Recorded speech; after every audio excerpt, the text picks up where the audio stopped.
Onivia, League of Legends highlights.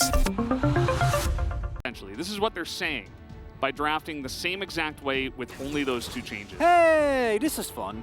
Kingen says, you know what? Sure. Let's pick Olaf.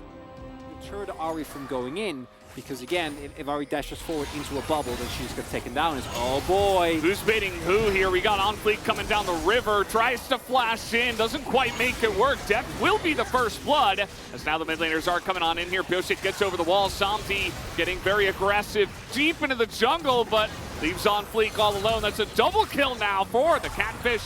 As over the wall here does come Karis, tries to flash, misses to get over the wall. The damage is not enough. Beryl is so tanky, and Pyosik is still here. The damage will begin to come out here, and Zeka has got an angle easily done there. The cleanse not going to be enough.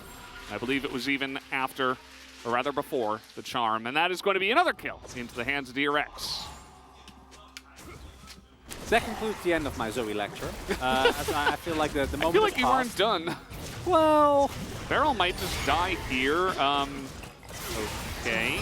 And Deft is like, wait, guys, what are you doing? Like turns into Morty for a second. Ghost available, but not going to take the risk.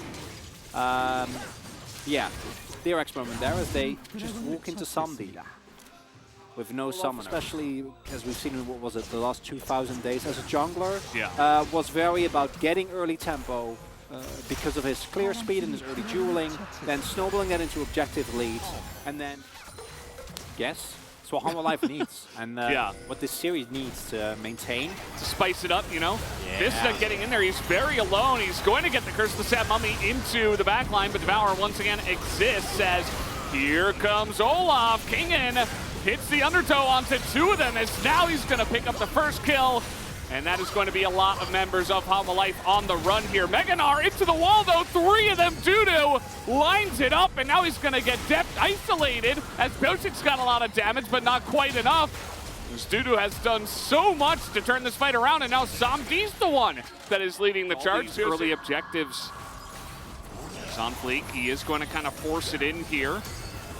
But he's got some nice backup from his teammates. Should be able to take down this mid turret. There's not much from DRX that can stop it, and down it will go. Make Karis much more efficient. Well and truly off the rails. And you can see that DRX, they're like, no, we actually can't fight this one. We're just too far behind in this game. So that's going to go down. You see a lot of maneuvers down. Not far enough up, but they should be able to get, at the very least, a lot of pressure on this turret. Vista still goes in. He does have Fate's Call. He's able to get close enough to the Callista. And now TP is forced. They're trying to engage here onto Onfleek, who might just have to blow that Crescent Guard if he wants to survive. But the charm comes in before he can even use it, and down he will go. And now you've really got an Olaf problem on this front line, just leading the charge. Couple of kills here for DRX as Zoe goes back in. Not sure about that one. Gonna extend this fight as the Curse of the Sad Mummy is actually pretty nice, but just a little bit desperate at this point as Dudu is all alone. There's yet another root attempt from the side of Zeka, and that will be the ace this time to DRX. And as you already lampshaded, 1 health.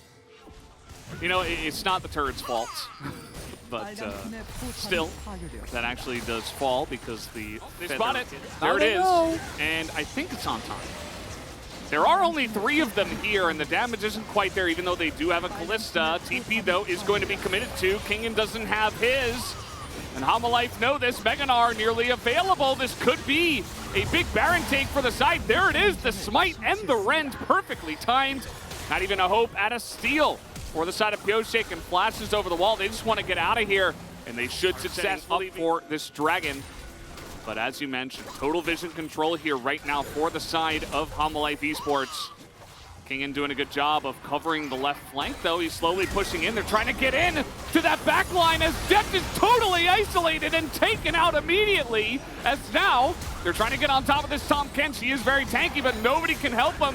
Vista over the wall once again. He's going to go down as the sleep will go into Zeka. He's not got much luck this time around, and that's going to be the end of him. Kingen is doing so much, though. Not quite enough to take everybody out, but maybe enough time to delay for Pyosik to do something. He's still got a lot of items, but he will flash away. and just start over the wall. Here comes Dudu, though. He will try to finish this job, and he will be able to. Hanwha Life, just like that, will get the Infernal Soul. And Vista coming through with a beautiful engage there. Might have done it for Hanwha Life, as DRX is going to see the Infernal Soul get dropped. Barrel can't actually get towards death. These brushes, but Hanwha Life have a chokehold on this at the moment. They're going to start up the Elder and DRX. They don't have any vision on this. They got to make their way in if they want to get in, but look at the health already. It's getting so low, and that's just going to be taken down by the side of Hanwha Life Esports, as in comes Dudu, hits absolutely nobody as the Devourer's there, but the Elder Burn is coming in. Down will go the Olaf, and now everybody else on the side of DRX is just on the run. It's a big Abyssal dive, but not going to be enough. Zonfleek will be flashing in to make sure that the Catfish is in fact benched. And DRX made none of the plays. You can go for Baron or you can flip, but they decide to shove in mid. The health bar goes down way too quick, and as a result, I would be shocked if Hanwha Life is unable to pick up this Baron. Wow. Yeah, I don't think that is as important. Just get the Baron and push to win. In the next minute and a half should be an easy peasy, and Hanwha Life bouncing back beautifully here. It's very nice to see DRX finally. Not that much playmaking available as they get taken down, and now Baron and Elder, 50 seconds still left, and even if you don't end the game here with Elder buff, you can at the very least open up the map and make it impossible for DRX to play.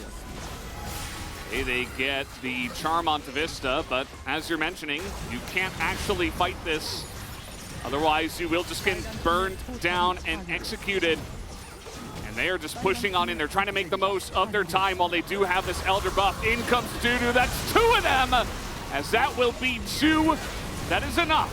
As trying to fight back here, trying to take down the turret as well. I feel like the communication not quite there, as now Samdi moving forward, trying to execute them both. He will get the Graves, but that turret is doing some damage. 13 seconds on the Elder, as now in goes On Fleek. Kingin, he's got a shield. Barrel desperately trying to hold on, but it will not happen. Zeka, you've got a stopwatch, but you will not have the game. And we will have a game number 3 as Hanwha Life turn it around. And it felt like we went into an alternate universe after